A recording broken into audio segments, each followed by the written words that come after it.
Hey there, Sharon Horne-Ellstrom here, also known as Pajama Grandma. Today, let's get real.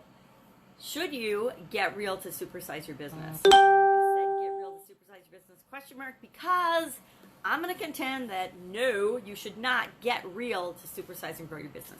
What the heck does get real mean?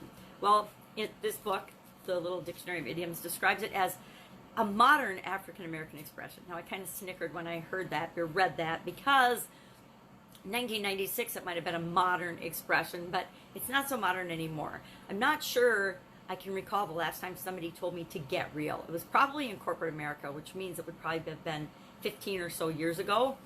But I find it really interesting because business owners, entrepreneurs, you, I'm sure, and me as well, we think differently. People that have an entrepreneurial business owner mindset are only about 3% of the population, and we all think differently. We think differently than the other 97% of the population, and it's a good thing that we do. Otherwise, our businesses and the things that we're creating in the world would not exist. If we thought like everybody else, if we just went out and did what we thought we should do and got a job and we're a good little citizen, we wouldn't create the things that we create, and the world would be a much worse, better off place. The world would not be a better off place. It would be much worse because we wouldn't have the solutions to problems that the 97% of the population and sometimes 100% of the population need and want and desire to move our society ahead, to move our world ahead, to make human existence and life better. And we're obviously on a massive human existence betterment cycle. We're always making the world a better place, or that's why we exist. I think that's why we exist. So to get real, to say, face reality, do what everybody else is doing, face what someone else defines as real or reality, it doesn't work for us. And if it does, we're in trouble because we're not pushing the envelope. We're not pushing the sides of the box out and making the world a better place.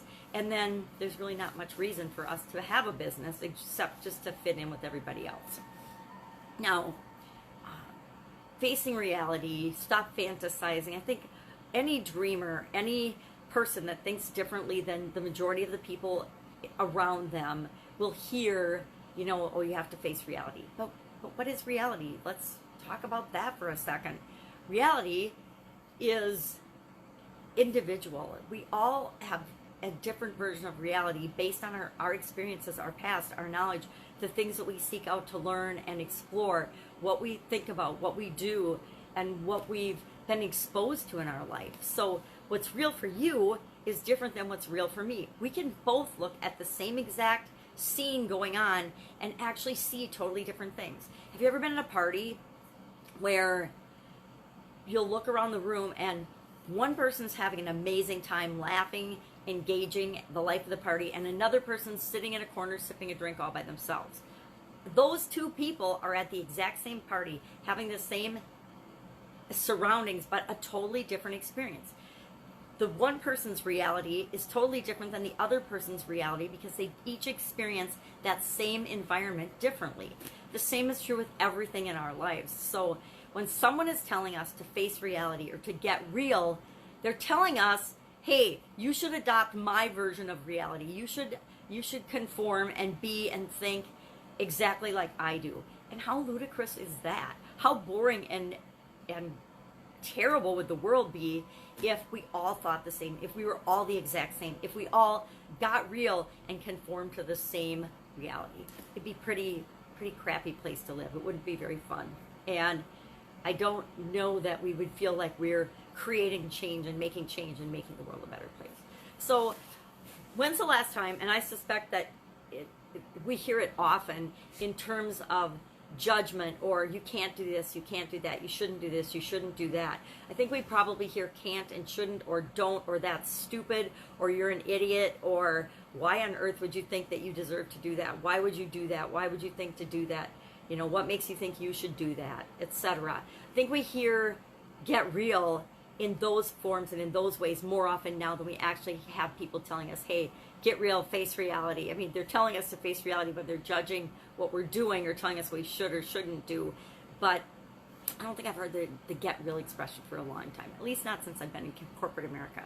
Because even in corporate America, I pushed that envelope and I was was changing things up and probably a pretty much of a rule breaker. So get real. What does that mean to you? Do you think your business should conform to everybody else? And let me know, because there are a lot of businesses and a lot of business owners that are really more part of the 97% than part of the 3%.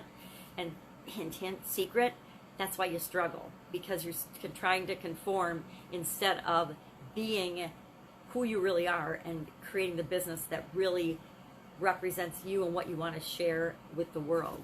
But that's a discussion for another day. Go out and make it an amazing day. I will, of course, be with you tomorrow with another interesting idiom and how you can apply it to grow and build and create the business and the life that you want.